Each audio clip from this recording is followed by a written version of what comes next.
Audio, Brother Steve.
Okay.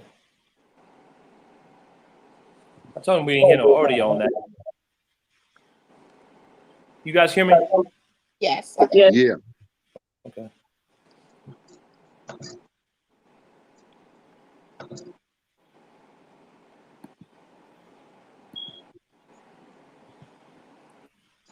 You go right ahead, brother. We couldn't hear nothing, brother.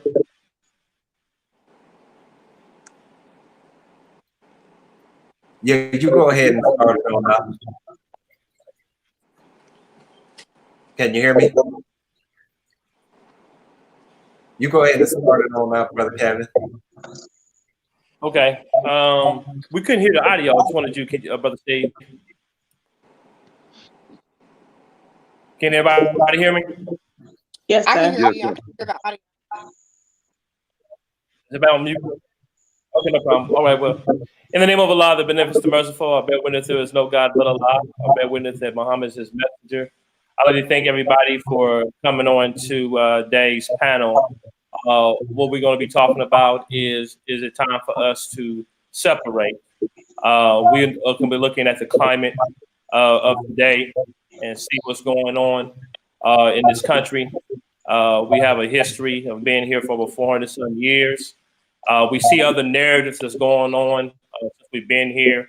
No, Brother Don and everybody's going to get their opportunity to speak and talk about what's going on. And this gives us the validation of that, we in the Nation of Islam, under the leadership of Mr. Honorable Farrakhan, have talked about, along with Honorable Elijah Muhammad, about us, by the Nation of Islam, talk about point number 4, us having a separate state of territory of our own. So we'll be talking about this tonight on to a nice panel. Along we'll be getting any chat, or I don't know if Steve, anybody can call in, but and ask us any questions. But this is just a discussion. Is it time for us to separate? But I don't want to say that definitely I want to open up in the name of Allah, but I want to give honor to Master Farah, the person Master Farah Muhammad, who raised up the most honorable Elijah Muhammad, a divine messenger from among us. And I will be remiss in my midst for the Honorable Elijah Muhammad leaving a divine student in our midst in the person of Honorable Mr. Louis Farrakhan. I'm gonna let everybody know that this coming Saturday, you need to be watching and hearing from the Honorable Mr. Louis Farrakhan, because things in America are unraveling, as we had with our Savior's Day address. America is not going to be the same. We got a lot going on with the COVID-19, a lot along with all of the racial divide that's going on in this country. And I really believe, as a student of the Honorable Mr. Louis Farrakhan, that this is not going to be a repeat of the 60s or 70s anymore. That this is something that's going to be divine solution to.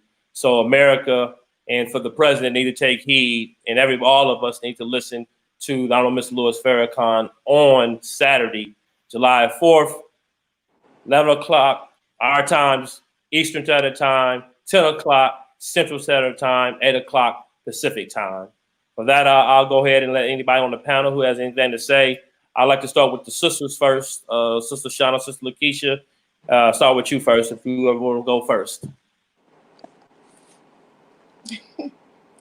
I'll start. I was doing some research, and I came across. Can we speak up a little bit more? We can't hardly hear you, Okay. sister. Okay. I was doing a little research and came across something called the Black Declaration of Independence. And can you turn your mic up for me, Sister Shana? We can't hardly hear you. okay, hold on. Your mic. Okay. That's as far as it's gonna go at. Go ahead, Lakeisha.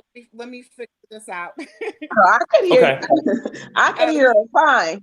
Oh, you can? Yes, ma'am. I can hear you fine. Okay. All right. So I'm just gonna go over 10, which I feel are very. She's breaking up. Yeah, she's breaking up now. You're breaking up. You're breaking up.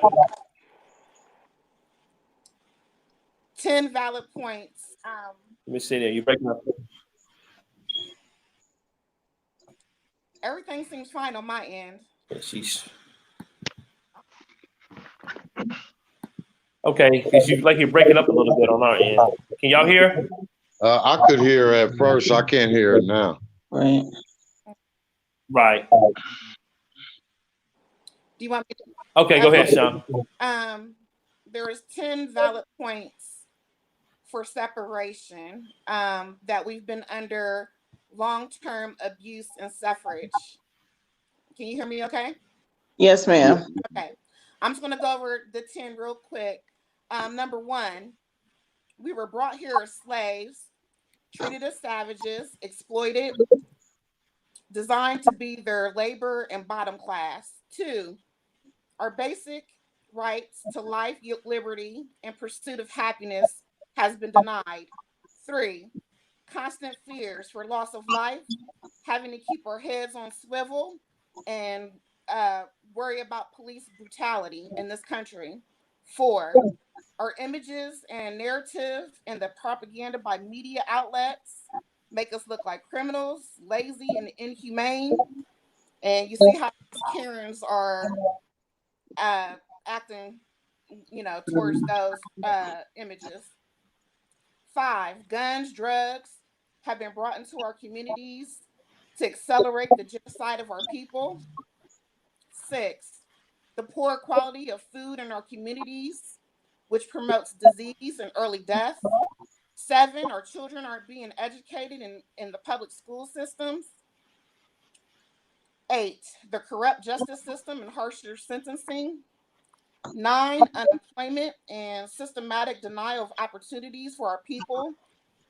And 10, my favorite. There's a 2.6 racial wealth gap in this country. Dr. Claude Anderson, I don't know if you're familiar with him, says that we're in the same economic situation that we've been in since the Civil War. Our labor has been exploited. They denied reparations when they owe us a debt. And not to mention healthcare and population control and all of that. So I think those are some valid reasons for separation. Beautiful. Beautiful. Thank you, Sister Shana, for sharing that. And that's something we will definitely be discussing tonight for all of us. I don't know what happened with Brother Daniel. He must have jumped out. I hope he'll jump back on. He jumped out, but he's coming back on here. Brother Daniel, got you back on there? I'm still here. Okay, no problem. All right. So, Lakeisha? Yes, sir. For me, I want to give the greetings to everyone. Assalamu alaikum. For me, the reasons are very clear as to why I am more concerned with the how.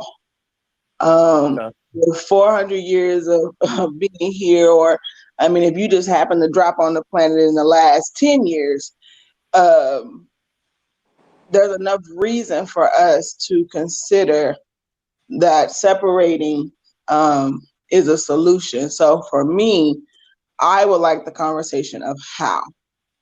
The Gotcha. why is there. I want to know how, and I think that is one of the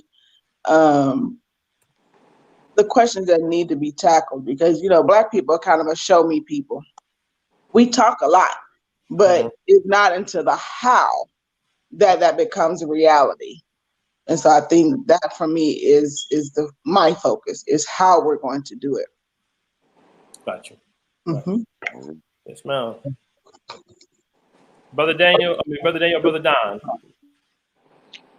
Yeah, brother Don here.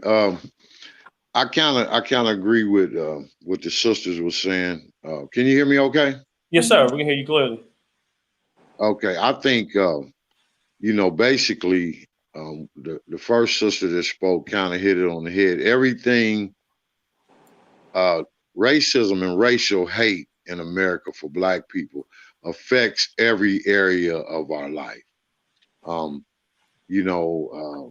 up Black in America, a Black man in America, I came to realize after I got older that everything in my life was affected by racism and racial hate.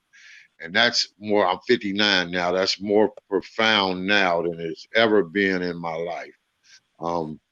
The fact that that I haven't been able to obtain wealth, the fact that I've had good jobs and weren't able to maintain those jobs, even though I worked harder than and more effective than a lot of the whites that I was working with.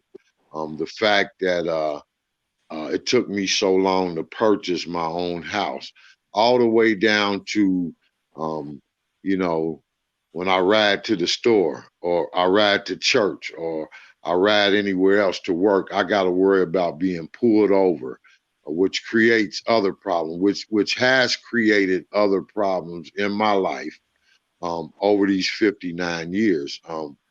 Things that have kept me from getting ahead and living a productive life that seems to me to be a lot more easier for white men. So everything, racism and racial hate has affected every part of my life. The fact that I'm a recovering addict, the fact that drugs were put into my neighborhood, and growing up as a young Black man, I thought that smoking marijuana and drinking and snorting cocaine, I thought that's what I was supposed to do, you know. And so in all those areas, racism and racial hate has affected my life, my health. Now I'm diabetic. I have high blood pressure. All of those things, I believe, were influenced by the fact that the provisions that were made for Caucasians weren't made for me and my family. My brother was a heroin addict and he died a few years ago. And I looking back and I can see that where those drugs like heroin and cocaine were made accessible to us because we lived in poor Black communities, I always share this. There's a scene in the movie The Godfather where in the 50s, they're trying to decide whether they're going to start selling narcotics. And the 5 families are sitting around the table, and after a few minutes of arguing and discussing the issue, they say, well, we will sell narcotics, but we'll just sell them to the niggers because they're animals, right? And that's a fictional scene, but it's a realistic thing that went on, right? Those things, those articles of exploitation were entered into our community because we weren't esteemed and valued. So, I believe that that's an argument for separation. But I know the young lady said she was wondering the how. My major concern, and I think Minister Farrakhan speaks on this a lot, is that we are prepared for separation. And I love the minister and how he deals with the holistic Black man, right? Because when we do reach that point of separation, I'm part of the Republic of New Africa, the Black Legion, which has fought for those original 5 slave states, which is Mississippi, Louisiana, Alabama, Georgia, and South Carolina. They've been fighting for those states for the last 50 years. And so I'm for that, but I want to really esteem Minister Farrakhan and the Nation of Islam, because they deal with the holistic Black man. Because when that time comes, when we do separate, when we do get that state or those states, we have to be prepared to take that. We have suffered for so long. We've been exploited for so long. We've been damaged by this country for so long, till a lot of us are not prepared to move into those new states.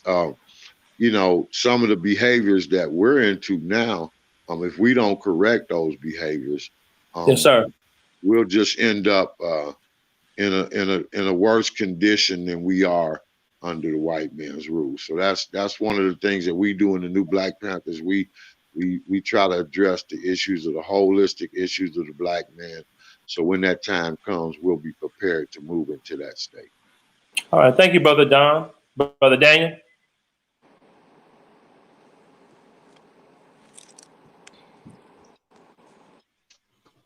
Can y'all hear me? Yes, yeah, we can sir. hear you. All right. First of all, I want to say thank you for having me on. And as always, we give praise to Allah. And I greet everybody on the panel with the greeting with Walaikum salam, sir. Assalamu alaikum. So, you know, we'll be here all night talking about back to the sister's question about how do we do it, or where do we start. I think because in my opinion, to give you an example, and part of me from my attire, I would have got a little bit more appropriate, but I just got back from Ohio. I just came in the door, had enough time to clean up. But on my way coming home, driving home, I was communicating with another Mexican sister in LA. And I was asking her about a sister that I introduced to her on Facebook, if she was still friends with her. She wasn't friends with her and anymore, but not because she deleted her, but the sister that wasn't sister in question had deleted her, me, my wife, and and so none of us knew why. And so I was asking her, you know, was she still friends with the sister? She's Latina, and she said no. So the sister from LA, she told me that some of our people have a hard time with the truth, that it's too strong for them, and that's true. That's true. But I think, you know, and I bring this up because we kind of have different dynamics, but it's the same for Black and brown. You know, the variables there's a lot of variables, but with each variable, we both are involved in the same variables, if you will. And what I told her was that many of our people have white friends, and they go to white churches, at least for Latinos. You know, I know that there are Black churches, and so Black people go to Black churches for the most part. But for us, we have a lot of our people that go to white churches as Christians, and Catholicism, they have, you know, pretty much all priests. but I was telling her that we have our people have a lot of white friends, and so you know, when they don't believe that white people are who they are, and so it's, you know, they hear at first everything sounds good to them, but they have to weigh the friends, church, you know, and these aspects of their life, and if they want to give them up or not. So uh, sometimes it becomes a little bit hard for them. I say that to say that you know, separation, you know, if you just look at the word and if you go on a first inclination of the word, it sounds like picking up your stuff and just start walking somewhere. But we're nowhere near that point. And where do we start? I think we have to start by really, our biggest avenue, especially now COVID, you know, where everybody's pretty much locked down. So social media is our best friend. We have to really start banging out the teachings and using the language in regards to who these people are, because our people don't believe it. They're under the spell of all of them are not bad, all white people are not, you know, bad, and we know that all of them don't do bad, but they don't know, they're ignorant to the teachings, they're ignorant to the language.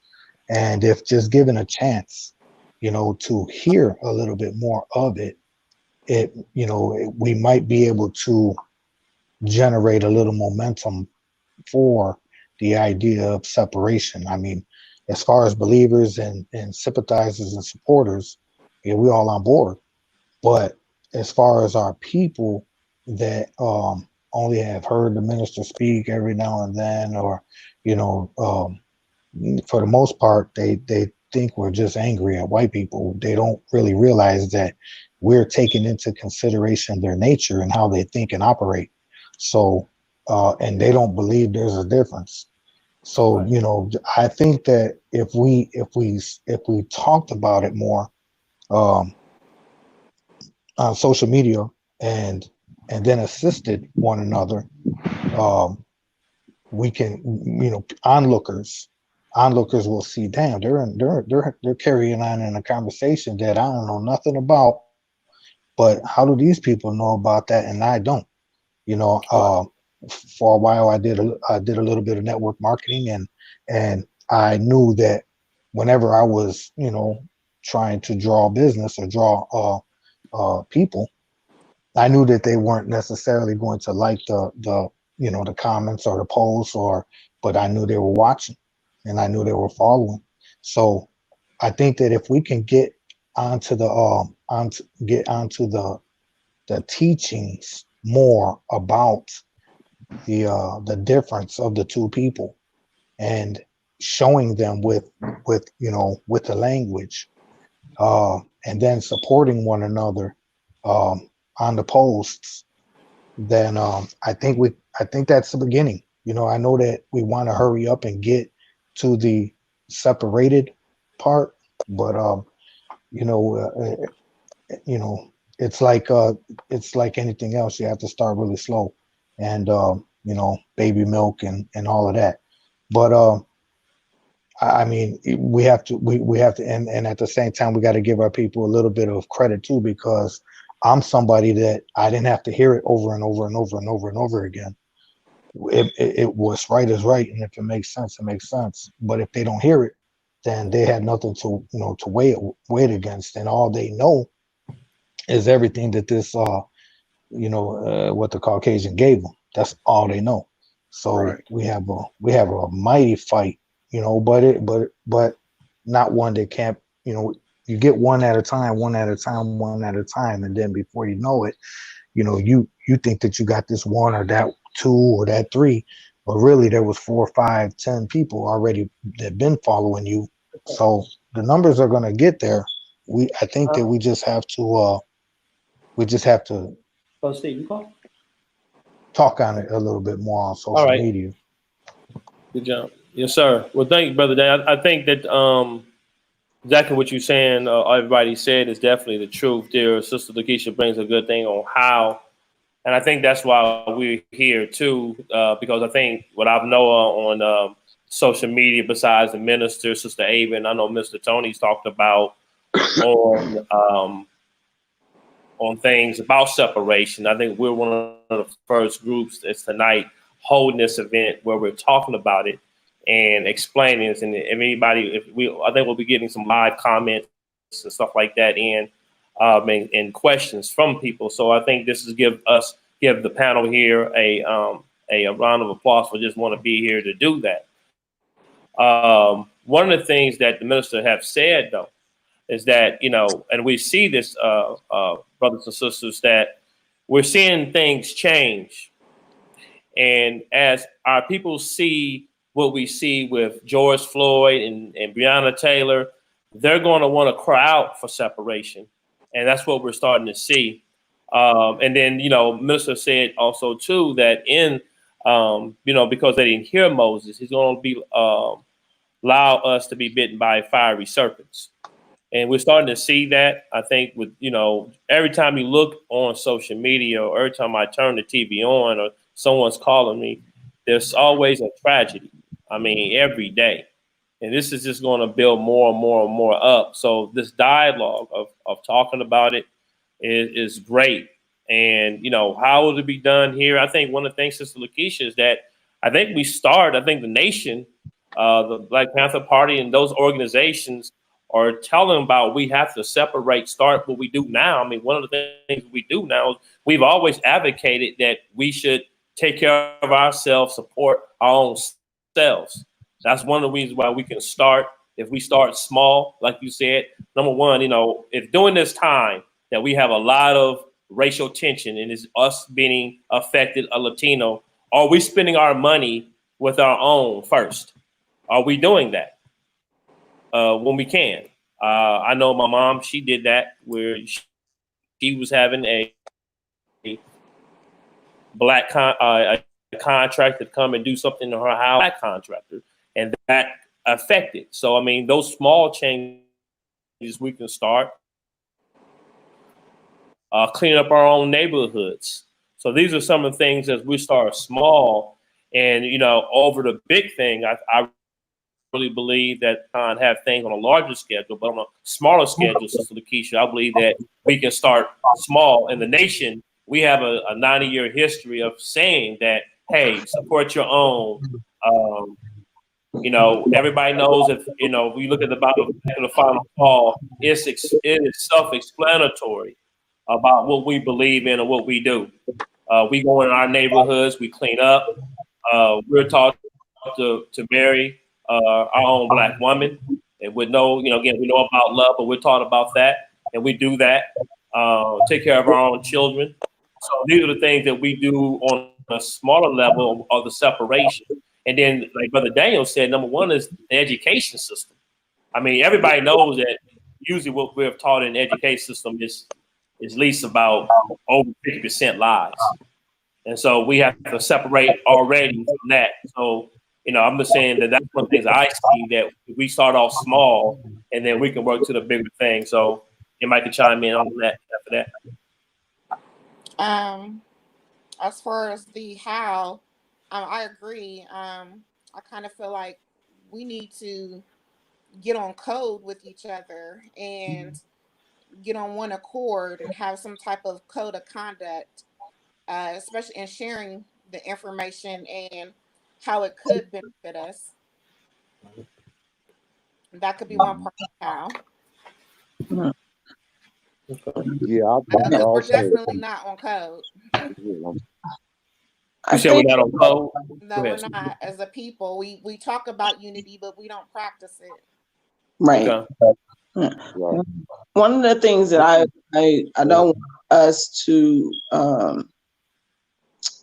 I don't want to say lose sight of, but when you talk about, you know, cleaning up our communities or marrying our own, I think because we get into these organizations and they have these grand mission statements as to what's supposed to be done, when reality, name one community that's ours. Right. Name one community that's ours where someone can say, hey, I'm gonna go down to whatever in Dayton, or I'm gonna go to Michigan, or I'm gonna go down to Atlanta because this is our community. The stores, the education system, the police, they're ours.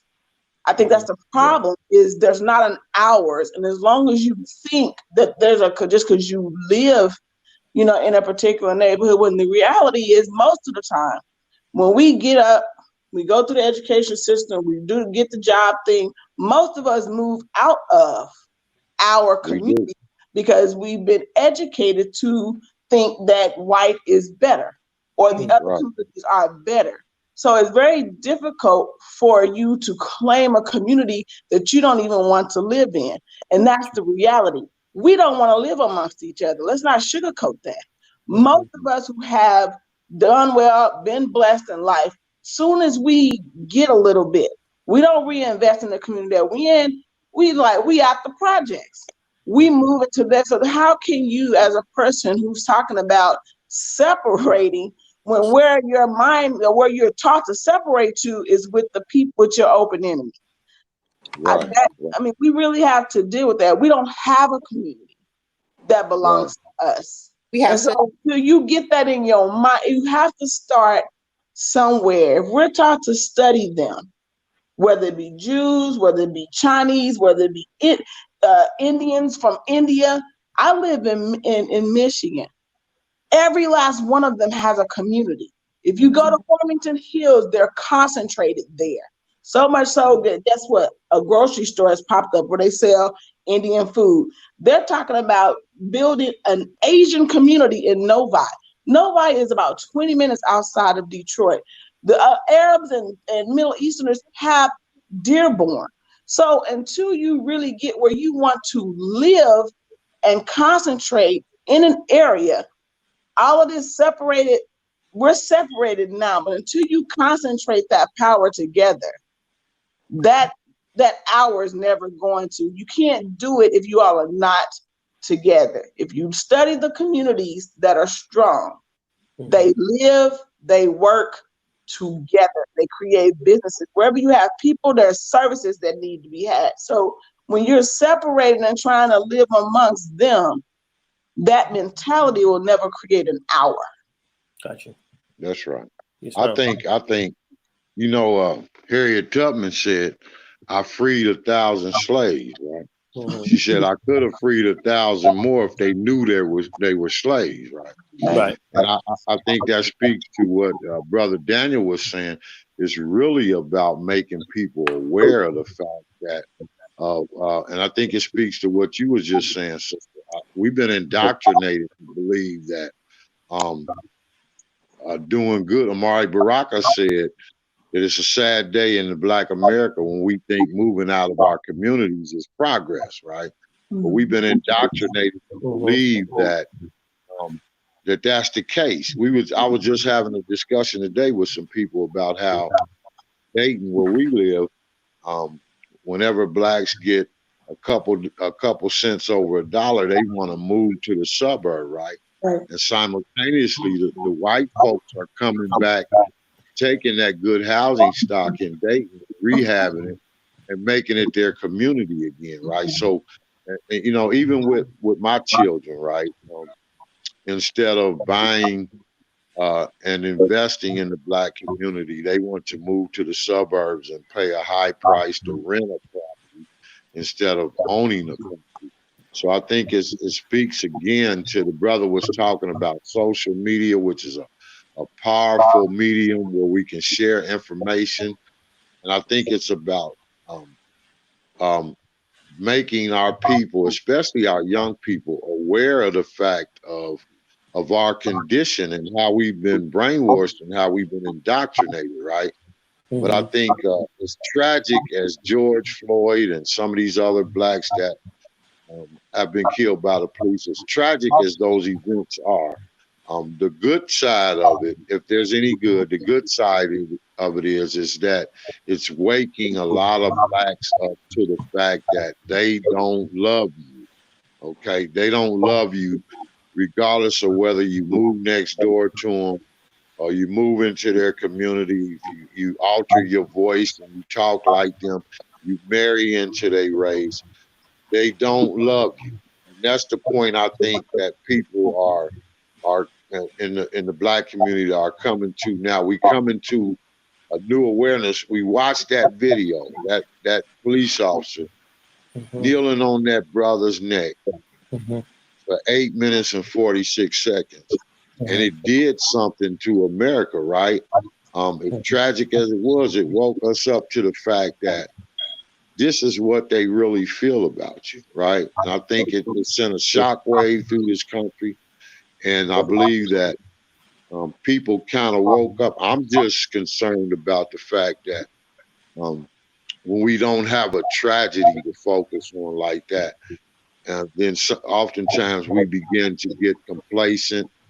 And we, you know, everybody's got to go to work. You got to pay your bills. You got to keep the lights on. You got to keep food in the house. And oftentimes, those basic things keep us from getting involved in a lot of the activism that we could get involved in to make our community better. You know, Huey Newton says in his book, Revolutionary Suicide, he said his father worked 3 jobs and his mother worked just so they can make ends meet, right? And so they didn't have time to even help them with their homework, right? And so that's the challenge that we face as Black people in America. But what it boils down to is that we have to be willing to make sacrifices. And that's the conclusion that I've came to, that we have to, you know, sometimes you might have to go with a little less money to spend time helping your people. Sometimes we might have to turn down that overtime if it means I can go out in the streets and do something for my people. We have to be willing to give of ourselves and our experiences on social media. I get criticized for a lot of the stuff that I do on social media, but it's a sacrifice that I have committed to making in order to uplift my people. So I can tell you that I was a drug addict, okay? Because there's another brother out there that's struggling with crack, who needs me to share my strength and my encouragement and my hope with him, okay? So I think a lot of it, man, is education, is willingness to sacrifice, is the willingness to abandon those old indoctrinations and those old things that have been put into our head all our life, man. It has to start, like Brother Daniel said, it has to start with knowledge. It has to start with information first, I believe. Thank you. Well, you're right, brother. Brother Robert Adams just sent a thing here. He said, we have separated ourselves from the mind of Satan, as explained in 2 Chronicles 7:14. Our real problems are a divine problem. We must have a divine solution, and we must accept God's salvation. Brother Robert sent that in, Brother Adams. And I think what you're saying, Don, Sister Lakeisha, is what you're saying is right. I think that the education, what we're talking about is, I have to say this, it starts with the Honorable Elijah Muhammad. You know, in this book, Message to the Black Man, I know everybody here on the panel has that, but for some of our people, they don't know, because a lot of us on this panel are the products of integration, myself included. We were the experiment, Brother Don, for the integration. Now, we can say now, from past generations and to our future generations, that integration was nothing more than a trick. Okay? We have been the experiment of it. And now, since we've been the experiment of it, we can say now that there has to be something different. And by us doing that is, first, I think we have to separate our minds, Lakeisha. I really believe that's where the community starts, is that fact we have to do the mind first. And then as we do that, and then on a high level, God is already doing things on a high level. We can see that. And as we're just doing what we need to do on the lower, I'm sorry, I'll be out there for a minute. On a high level, God is doing what he's doing. But like you said, and what we need to do on the lower level is take away that mindset that why we don't want to be around each other. That comes for how we've been taught here in the teachings that teaches us a lot of love for self. And so therefore, the education part of it, like Brother Daniel said, is where it starts at. And our community, though, I'll say the community of the Nation of Islam as a community, not all living together, but being a community, just saying, look, brothers and sisters, we have to change the way we look at things. And if we do not do that, I mean, this is all scripture here. We staying here is not going to help us at all. And, that's what I want to just put on it. So, I mean, therefore, that we've been a products of integration. And we can see now that it has not helped us at all. Brother Don, there's been many George Floors in this country. We got a lot of George Floors, Breonna Taylors. We've been going through that since we've been here. And then, while we still here, but us having grace, we're going to see a lot more. So this is getting our people, like you said, to wake up. But we definitely don't want to fall back, because I really believe that this enemy is creating narrative, and for us to fall back to sleep. But that's our detrimental to do that. I think now is our time more than ever. I think our people are ready to hear about us creating and having a separate state of our own. Yes, sir. Yes, sir. I think another idea would be, as far as for the immediate Black community, I think there should be some sort of a sit down, a meeting with leadership of the different or the various organizations, Black Panther Party, whatever organizations that are out there, conscious and understand what's going on. I think that a sit down should be had, and the cards put on the table as far as who can we get behind, because everybody can't be the chief. Everybody, if we don't centralize the unity and get behind one focus, if you will, then we're gonna continue to be scattered. I say the Black community specifically and only right now, because that's working itself, let alone to bring in the Latino community and try to get them to get all the way on board with following a Black organization. For myself, I don't have a problem with that, but overall, I know that that's a whole another can of worms for our people. But if the Black community can get behind one community, one organization that is going to lead, and the reason why I say have a sit down with it, because I know, the question is, well, why can't we lead, or why has it got to be you guys lead? You sit down at the table and you put the cards on the table and see who is further along in this time to be able to take things to the next level, whose ideas are more solid, and we just got to man up and submit. If you're not that far along, then if somebody else is actually further along in the idea or in the steps in the movement, whatever have you, then just humble yourself and fall in line. And that has to happen, in my opinion. Otherwise,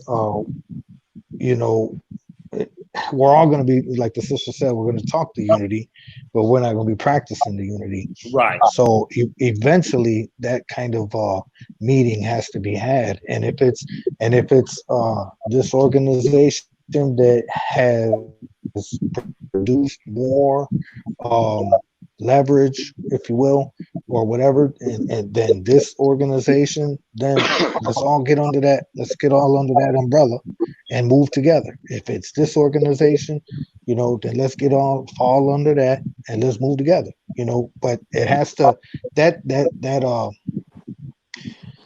that has to be put on the table, you know, fairly quickly. I think that's something that needs to happen, and whatever differences, you know, have to be ironed out and set aside to make it happen. Then, you know, cut through all the red tape or whatever. But that is I think that's vital in this hour.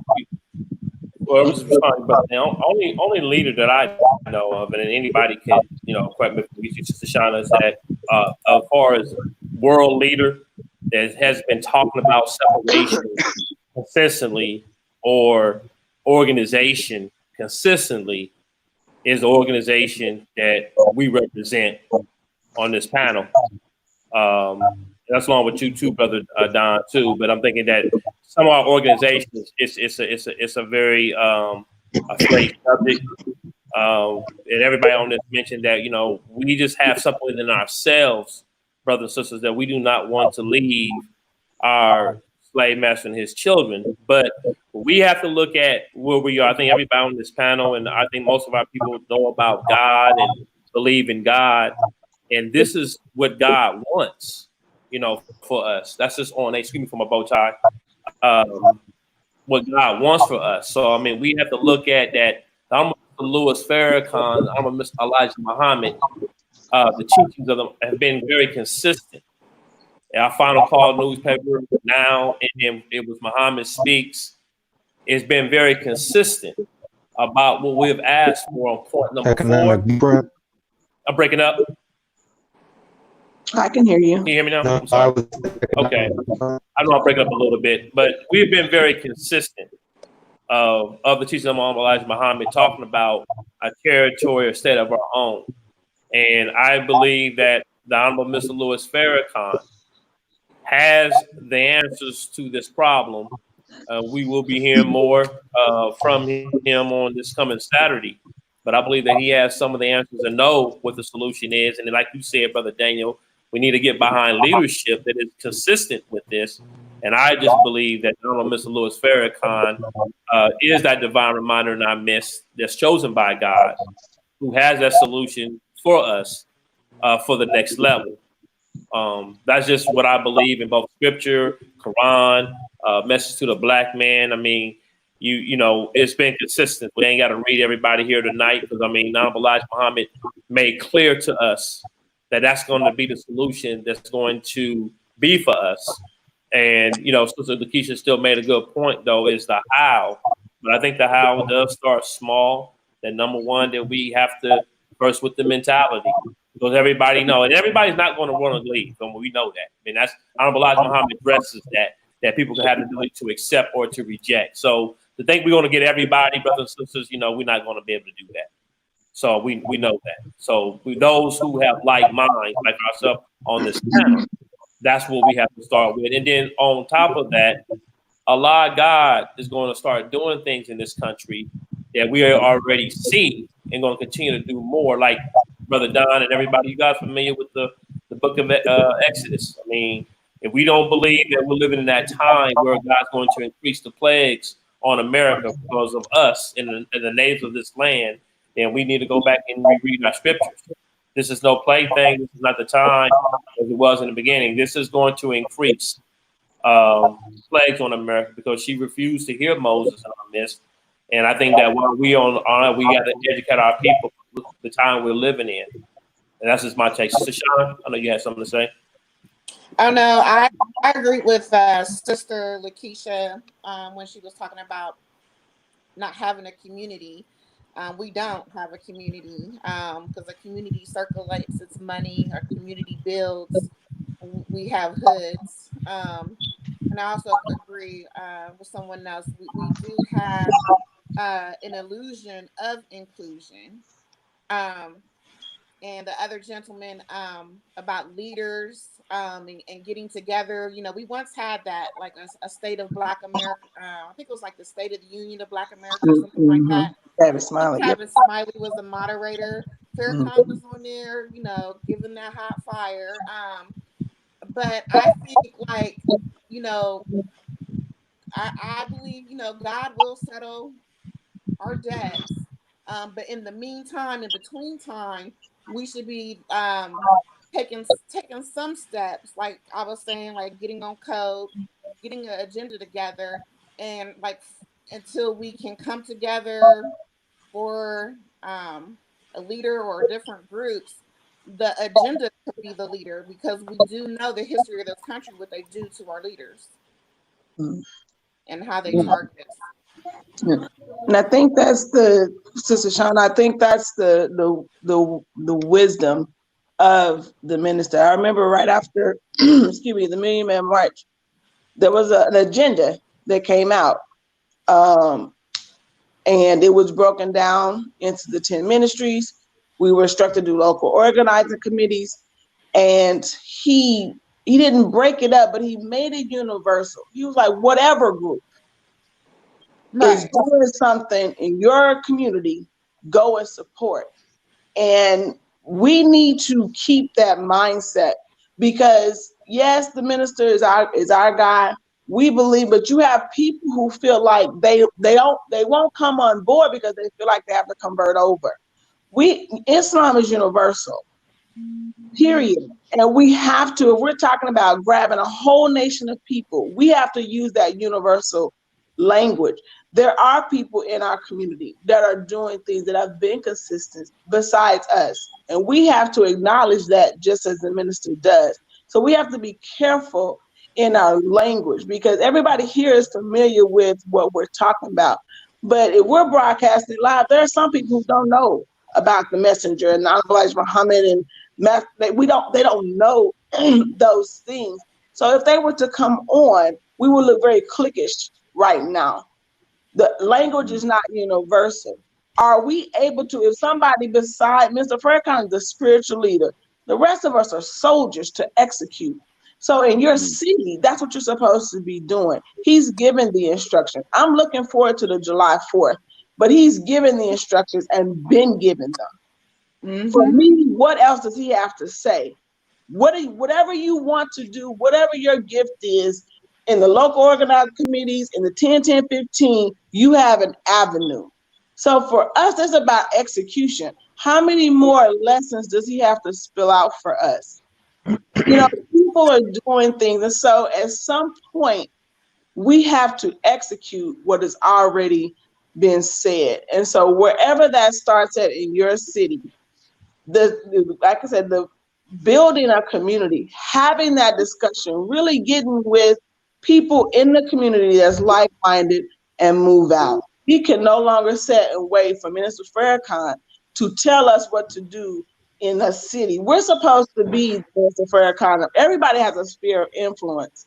And it's like we're still sitting back. Some of us still have a slave mentality, a Jesus come save us mentality. We have to get away from that. Each one of us have a sphere of influence where we are. You got the instructions from the minister. The agendas are there.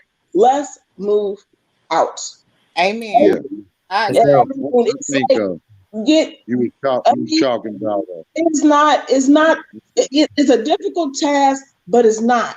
The instructions are simple. The messenger, next to the black man, those instructions were simple. He moved out. He got the farm. He didn't go get another Muslim to when he purchased the farm in Georgia. It was a lost found brother that eventually converted over because of the relationship. So we have to move that way. Everything is not going to come in a package and a bow tie and a garment. We have to be able to move wisely and do what we need to do beyond our little party of people. So whether it's working with the new Black Panther Party or they have New Era Detroit here, we have to be able to move and do and really, really like get down to the nuts and bolts and come out of the sky, because God's going to work through us. God works through people. God's going to do this through us. Let's come out of the sky and get some boots on the ground. That's just kind of where I am. And until we talk about that, we'll be in this conversation. We'll have another hashtag next year. It'll be another Black man or another Black woman that we sit and watch on TV get murdered. We get excited. And, it's like, I'm tired of hashtagging. Gotcha. When you really get serious, when it's somebody in your family, when it's your family that hit, now you're going to get proactive. These are our people that they're killing. Live on TV in HD and all we can do is hashtag, get emotional, and wait for the next one. Like Yes, I'm not, I can't do that. I got children that are growing up in this world, and I don't need them to be a hashtag. So until we start talking about really moving, like brother said, getting in the community, getting in these little local organizing pockets, and saying we need to move here. Let's create this business. We all have talent. Until you get that kind of conversation going on, we'll be on another video a year from now or every week talking. And that's why people are not moving toward us, because we're talking and not doing. Yes, ma'am. People want to see I agree.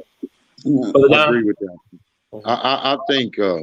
I think you spot on, sister. I think also the sister was talking about we don't have communities. I think you spot on with that also. You know, in my chapter in Dayton, every year we have a theme for the year. A couple of years ago, our theme was creating community. And so what we did in that year, and we continue to do, is we got out and let the people in the community see us doing things to foster community. We did community cleanups. We did community feeds. We did community patrols. We did AIDS outreach. We did a lot of work with Brother Kevin in the Nation of Islam. And I think that's kind of what you're talking about, is actually doing hands-on work and an example in that to the people, because you know, you think about it, a lot of our children were raised up during the crack epidemic, right, where we seemingly didn't have any control of our neighborhoods. If the drug dealers and the police officers was running our community. And so a lot of our people became fearful and they retreated into the house, right?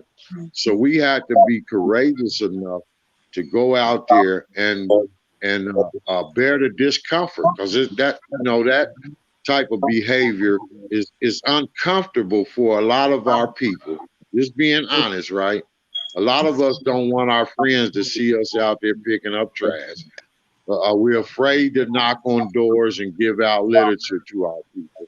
And so we have to create a mindset, and that's about sacrifice once again. We have to create a mindset where we're not afraid to let people see us working in our community. The mindset in the so-called ghetto is that nobody down here cares about anything. So you can sell dope and nobody's gonna say nothing. You can prostitute and nobody's gonna say nothing. You can speed up and down the street, nobody's gonna say nothing, right? And until we step out and become that sacrificial lamb, so to speak, to become that vanguard like the original Black Panther Party talked about, and be the person or the people that says, look, we care about our community, so we're gonna get this trash up. We care about this community, so we're gonna encourage them sisters to get off that corner. All right, we care about this community, so we're gonna go and talk to them young brothers about selling that heroin and that fentanyl and that crack in our community, right? And those are things that we won't do now, because we got this false value system that says that we don't snitch, right? That we don't speak out against people that's doing wrong in our community, right? And so we don't have to go to the police. We create Black Panther patrols. We create community watch patrols, and first we try to encourage these young brothers in another direction. We also work to produce opportunities for them so they won't have to sell dope, right? Because it's selling drugs is a stressful life. You know, I mean, after you're in it for a while, you realize, hey, you know, I'm taking a big risk by doing that.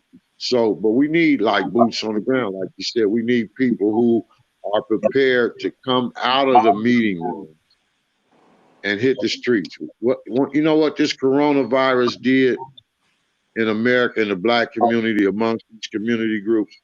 It separated the men from the boys, right, so to speak, because a lot of folks who were used to being important in the meeting room, they don't have nothing to do now, right? But we think this year soldier season. This is not to say that people should act irresponsibly and go out there and expose themselves. But we train for this season, so we mask up, we glove up, we take all the precautions, and we make sure that those underserved people in our community have somebody to look forward to, so they're not left by themselves in this Corona season, because this is our season. This is the season for the soldiers, man. I was a Marine, all right? And in the Marine Corps, you train for that war, right? You don't want to go to war, but you train for that time because somebody has to do it. And until we are convinced that I am that somebody, that you are that somebody that should take the lead out here, we all gonna be spectating. We all gonna be sitting in those meetings saying, Black people need to do this, Black people need to do that, year in and year out, right? So it's really about sacrifices, about stepping out there, man. It's about being committed and understanding that for this purpose, I came into the world, right? For this purpose, we're kind of running it short here. I want everybody to get time to cut you off, here, brother. But no, brother, that's all right. brother Daniel, you have closing comments here? I don't know. I think it was a great first time discussion. A lot of good points. Just a reminder of something that we didn't mention, which was our economic blueprint. And I think that the more that these discussions are had, the easier it's going to be to get to the next steps. If we don't have the conversations, then nothing happens, and we're still individualized. So, I think it was a great first time discussion, and I appreciate being a part of it. Thank you, Sister Shana. Any closing arguments? No, Sister Lakeisha. Any closing arguments? I just echo the brother's sentiment. It was a great first conversation. I look forward to having it again. All right, Brother Don, any closing arguments? Closing comments? Thank you for inviting me. Let's be self-determined, y'all. Let's be self-determined. Absolutely. Well, my closing comments is I'm gonna have Brother Steve to play the July 4th video promo that's coming up. That's gonna be my closing arguments for me tonight. So, Brother Steve, watch this. Everybody who's watching, please play the. You better tune in this Saturday at 11 o'clock. Yes, so, Brother Steve, play that. Play July 4th for us, please, and that's my closing argument. Mm-hmm.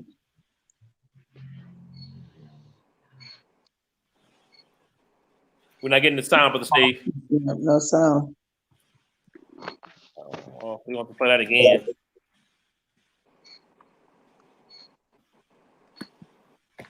I'm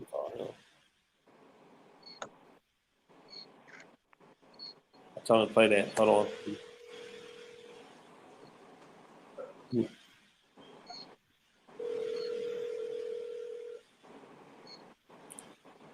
He's gonna try to get together. The sound, brother. Yeah. And I think it won't do it. Won't do it. Yeah, we can't hear it now. See if you can try. Okay. Well, he can't get the sound, but I don't know what's going on with the sound. But that's just my closing. Hey, July 4th. We'll be doing this again, though. So look for another send out. So I think this discussion is very important. And after July 4th, we'll have a lot to talk about after July 4th. Yes, sir. It was nice meeting everybody. Thank you so much. Yes, ma'am. The honor was mine. Thank everybody too, and keep in contact with everybody. And then those who didn't make it, but like I said, just advise everybody, do what we do now. What we're doing, take the leadership on this discussion too, because this is not a easy topic. you know, do as much study. This is not an easy topic, and most of our people, when you talk about that, they go the other way. But the more we talk about the narrative of this narrative, it's going to change the narrative that we see. You know, the narrative right now is not integration to us anymore. I drop those breadcrumbs. All right. Thank you very much there. Yes, Keep sir. those breadcrumbs. Get your whole loaf of bread. Make our own bread and our own bowl of bean soup. All right. Thank you everybody for tonight. Yes, sir. And I will be in contact, everybody. Yes, sir. Assalamu alaikum, family. So, like, Well, like, Like that.